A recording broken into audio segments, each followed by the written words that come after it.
Hello viewers, আশা করি যে আপনারা সকলে ভালোই আছেন। আজকে আমাদের এই কনস্টিটিউশনাল ল বা ভারতীয় সংবিধানের একটা ইম্পর্টেন্ট টপিক নিয়ে আলোচনা করব, যেটা লয়ের পরীক্ষা তো বটেই, এছাড়া বিভিন্ন কম্পিটিটিভ পরীক্ষাতেও এই প্রশ্ন এসে থাকে। টপিকটা হলো salient feature of the Indian constitution, অর্থাৎ ভারতীয় সংবিধানের প্রধান প্রধান বৈশিষ্ট্য কি আছে। ভিউয়ার্স, এর সাথে আরো একটা প্রশ্ন জানতে চাওয়া হয় যে স্যালিয়েন্ট ফিচারের সাথে বেসিক ফিচার বা বেসিক স্ট্রাকচারের কি পার্থক্য বা ডিফারেন্স আছে। তাহলে ভিউয়ার্স, এবারে আমাদের মেন আলোচনায় আসা যাক, অর্থাৎ salient feature of the Indian constitution বা ভারতীয় সংবিধানের প্রধান প্রধান বৈশিষ্ট্য কি কি আছে এ বিষয়ে।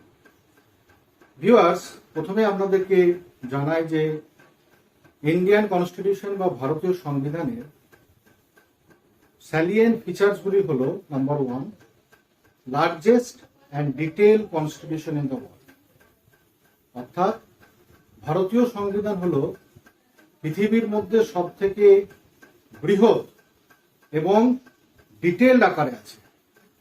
এত বড় সংবিধান পৃথিবীর কোনো দেশে নেই।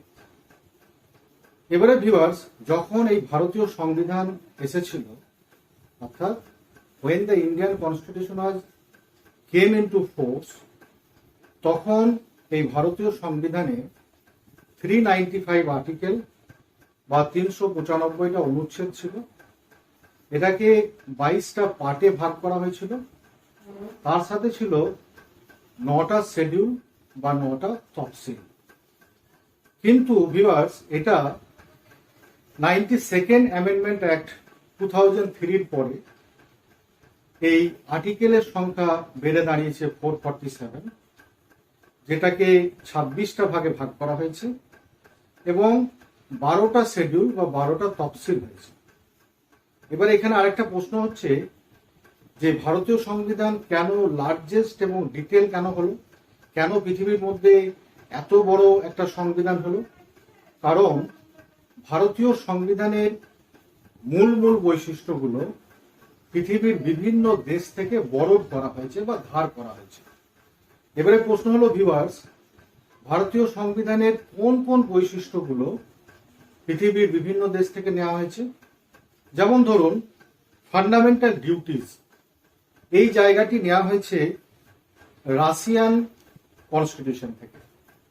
এরপরে দেখুন যে parliamentary system of the government, rule of law, law making procedure and single citizenship, এই যে বৈশিষ্ট্যগুলো, এটা ইউকে অর্থাৎ ইউনাইটেড কিংডম এই সংবিধান থেকে নেওয়া হয়েছে।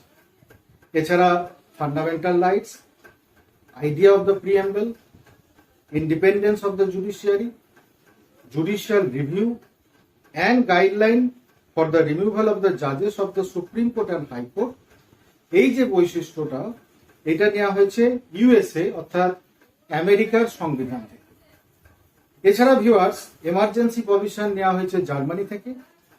Directive principle of state policy, যেটাকে শর্ট ফর্মে ডিপিএসপি বলা হয়, অর্থাৎ রাষ্ট্রের নির্দেশমূলক যে নীতি, এটা নেওয়া হচ্ছে আয়ারল্যান্ডের সংবিধান থেকে। এছাড়া federal system with strong centralising tendency, এটা নেওয়া হচ্ছে কানাডিয়ান কনস্টিটিউশন থেকে।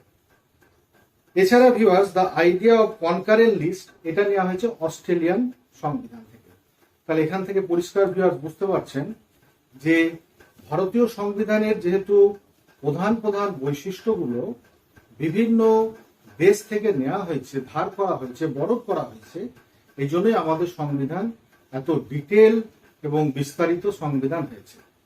এরপরে ভিউয়ার্স, আমরা সেকেন্ড পয়েন্টে আসবো।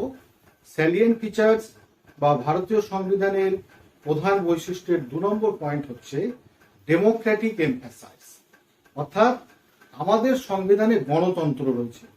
আমাদের সংবিধান কিন্তু রাজতান্ত্রিক নয়। এবারে আমাদের সংবিধান যে ডেমোক্রেটিক বা গণতান্ত্রিক, এটা আমরা কোথা থেকে জানতে পারছি ভিউয়ার্স? না, এটা আমরা ভারতীয় সংবিধানের যে প্রিএম্বল বা প্রস্তাবনা আছে সেখানে পরিষ্কার করে বলা আছে যে India is a democratic country, sovereign, socialist and Democratic country. এই জায়গাটা প্রিএম্বলের 42nd অ্যামেন্ডমেন্ট অ্যাক্ট 1976 এর পরে অ্যাড হয়েছে। এর পরের যে আমরা স্যালিয়েন্ট ফিচার যেটা পাই ভারতীয় সংবিধানে, সেটা হচ্ছে রিজিডিটি অ্যান্ড ফ্লেক্সিবিলিটি। এর কনসেপ্টটা কি না, ভারতীয় সংবিধান রিজিড অর্থাৎ দৃঢ় এবং ফ্লেক্সিবল এবং ভঙ্গুর। তার মানে হচ্ছে যে এই দুই ধরনের বৈশিষ্ট্যই কিন্তু ভারতীয় সংবিধানে আছে। এর পরবর্তী স্যালিয়েন্ট ফিচারটি হলো federal and unitary. Viewers, federal বলতে বোঝায় যে যেখানে ক্ষমতা দুটি সরকারের মধ্যে দেওয়া আছে, অর্থাৎ সেন্ট্রাল গভর্নমেন্ট এবং স্টেট গভর্নমেন্টের। আর ইউনিটারি কনস্টিটিউশন হলো সেই কনস্টিটিউশনগুলো যেখানে পাওয়ারটা বা ক্ষমতাটা শুধুমাত্র একটা মাত্র গভর্নমেন্টের হাতে দেওয়া থাকে, যেটা হচ্ছে সেন্ট্রাল গভর্নমেন্ট বা কেন্দ্রীয় সরকারের হাতে। আসলে ভিউয়ার্স, ভারতীয় সংবিধানে এই ফেডারেল এবং ইউনিটারি দুটো বৈশিষ্ট্যই আছে। কেন বলছি আমি এই কথা? কারণ হচ্ছে নর্মাল টাইমসে আমাদের সংবিধান কিন্তু ফেডারেল, কিন্তু এমার্জেন্সি প্রভিশনে বা যখন জরুরিকালীন ঘোষণা হয় তখন ভিউয়ার্স আমাদের যে কনস্টিটিউশন সেটা আর ফেডারেল কনস্টিটিউশন থাকে না, সেটা ইউনিটারি কনস্টিটিউশন হয়ে যায়। এর পরের যে পয়েন্ট ভিউয়ার্স, সেটা হলো সিঙ্গেল সিটিজেনশিপ। সিঙ্গেল সিটিজেনশিপটা কি না, ভারতীয় যে কনস্টিটিউশন, এই ভারতীয় কনস্টিটিউশনে একটি মাত্র নাগরিকত্বকে স্বীকার করা হয়, এটা হচ্ছে সিঙ্গেল সিটিজেনশিপ। অর্থাৎ গোটা ভারতবর্ষে যত সিটিজেন আছেন তারা একটা মাত্রই সিটিজেনশিপ পেয়ে থাকেন, সেটা হচ্ছে ইন্ডিয়ান সিটিজেনশিপ। কিন্তু আমরা যদি ইউএসএ তে যাই, অর্থাৎ আমরা যদি আমেরিকাতে যাই, তাহলে ভিউয়ার্স দেখা যাবে যে সেখানকার নাগরিকরা ডুয়াল সিটিজেনশিপ পেয়ে থাকেন। ডুয়াল সিটিজেনশিপ প্রভিশনটা কি না, আমেরিকার লোকেরা তারা তাদের আমেরিকান গভর্নমেন্টের কাছ থেকে একটা সিটিজেনশিপ পেয়ে থাকেন, এটা হচ্ছে আমেরিকান সিটিজেনশিপ।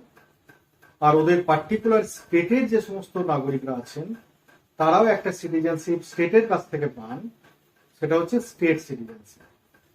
এই জন্য আমেরিকার যারা সিটিজেন বা নাগরিক আছেন তারা ডুয়াল সিটিজেনশিপ পেয়ে থাকেন। যেমন ধরা যাক লুসিয়ানা ওদের একটা প্রদেশ আমেরিকার, ওখানকার স্টেটের লোকরা একটা সিটিজেনশিপ পান, আবার তারা আমেরিকার গভর্নমেন্টের কাছ থেকে একটা সিটিজেন পান। কিন্তু ভিউয়ার্স, ভারতীয় সংবিধানে এরকম ডুয়াল কিন্তু সিটিজেনশিপের কোনো প্রভিশন নেই। গোটা ইন্ডিয়াতে একটা মাত্রই সিটিজেনশিপ স্বীকৃত, সেটা হচ্ছে সিঙ্গেল সিটিজেনশিপ। এর পরের যে পয়েন্টটা হলো ভিউয়ার্স, সেটা হচ্ছে প্রেসিডেন্সিয়াল অ্যান্ড পার্লামেন্টারি কম্বিনেশন।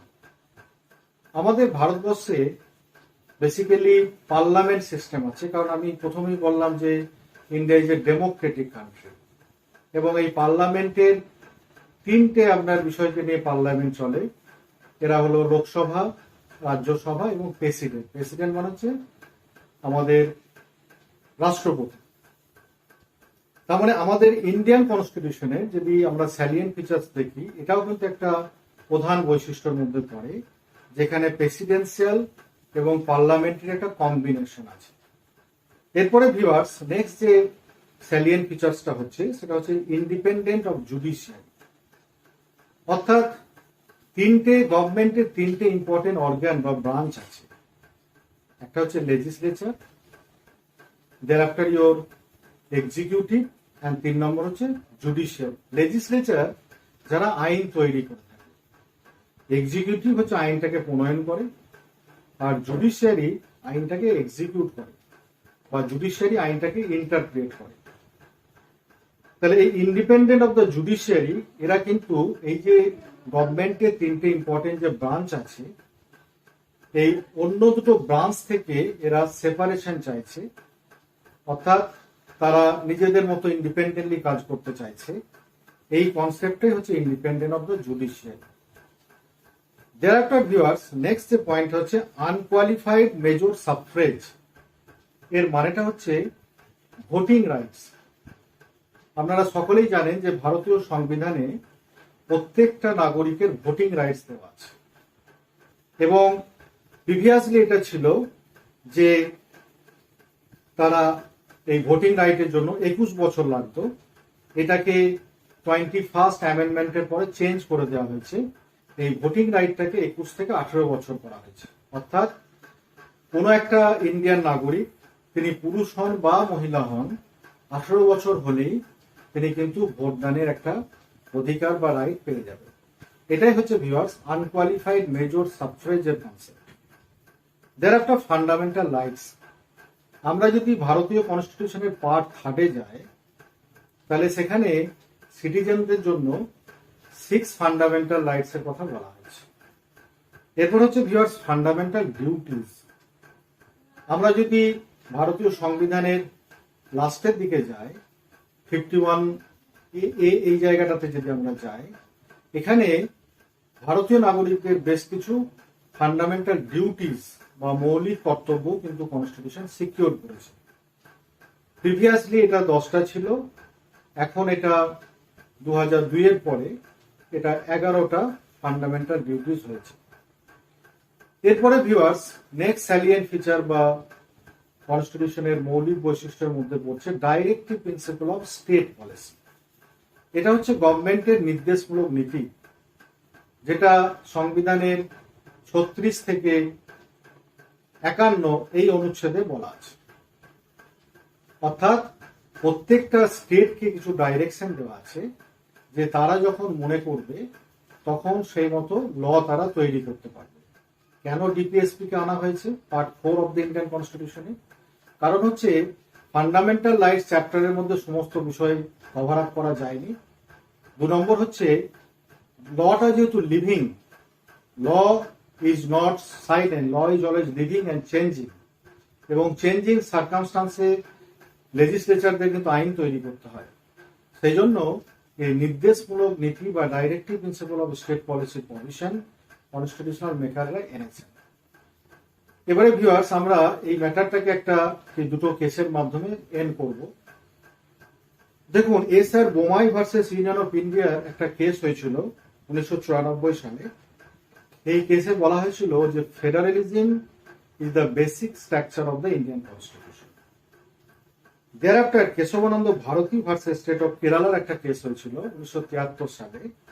এখানে বলা হয়েছিল যে preamble is the part of the Indian constitution, কিন্তু যেহেতু preamble part of the Indian constitution, প্রিএম্বলকে কিন্তু অ্যামেন্ড করা যাবে, কিন্তু basic word of the preamble এইগুলোকে কিন্তু অ্যামেন্ড করা যাবে না। তাহলে ভিউয়ার্স এই হচ্ছে আমাদের প্রথম পার্টের ডিসকাশন ম্যাটার। এবার আমরা আসবো সেকেন্ড পার্ট, যেটা হচ্ছে স্যালিয়েন্ট ফিচারের সাথে বেসিক ফিচারের কি পার্থক্য আছে। ভিউয়ার্স এখানে দুটো পার্থক্য আছে স্যালিয়েন্ট ফিচারের সাথে বেসিক ফিচারের। এই দুটো হলো নাম্বার 1, স্যালিয়েন্ট ফিচার্স আর the mere characteristic of the Indian constitution. অর্থাৎ ভারতীয় সংবিধানের এটা একটা মিয়ার বা সাধারণ বৈশিষ্ট্য মাত্র, আর বেসিক স্ট্রাকচার হচ্ছে heart or soul of the Indian constitution. Basic structure হচ্ছে একটা ইম্পর্টেন্ট এরিয়া যেটা কনস্টিটিউশনের মধ্যে অবশ্যই থাকবে। 2 নম্বর পয়েন্ট হচ্ছে যে স্যালিয়েন্ট ফিচার যেহেতু মেয়ার ক্যারেক্টারিস্টিক বা একটা সাধারণ একটা বৈশিষ্ট্য, সেই জন্য স্যালিয়েন্ট ফিচারকে অ্যামেন্ড করা যায়, কিন্তু বেসিক ফিচার যেহেতু heart or soul of the Indian constitution, basic স্ট্রাকচারকে ভিউয়ার্স কখনো অ্যামেন্ড করা যাবে না। কারণ বেসিক স্ট্রাকচারকে যদি অ্যামেন্ড করে দেওয়া হয়, দেন কনস্টিটিউশন উইল বি মিনিংলেস, তাহলে কনস্টিটিউশনের আর কোনো মানে থাকে না। তাহলে ভিউয়ার্স এই হচ্ছে আমাদের আজকে আলোচনার বিষয়বস্তু। আমাদের এর পরবর্তী ভিডিওতে বেসিক স্ট্রাকচার সম্বন্ধে ডিটেলস থাকবে। আপনারা আমাদের এই চ্যানেলটাকে সাবস্ক্রাইব করুন, যারা নিউ ভিউয়ার্স আছেন তারা সাবস্ক্রাইব করুন এবং এটাকে বেশি বেশি করে শেয়ার করুন, কমেন্ট সেকশনে যে কমেন্ট করুন। আপনাদের এই আমাদের সঙ্গে থাকা পরবর্তীকালে আমাদের চ্যানেলটাকে আরো আপলিফ্ট করবে বলে আমি মনে করি। দ্যাটস অল ভিউয়ার্স, সকলে ভালো থাকুন, সুস্থ থাকুন, জয় হিন্দ।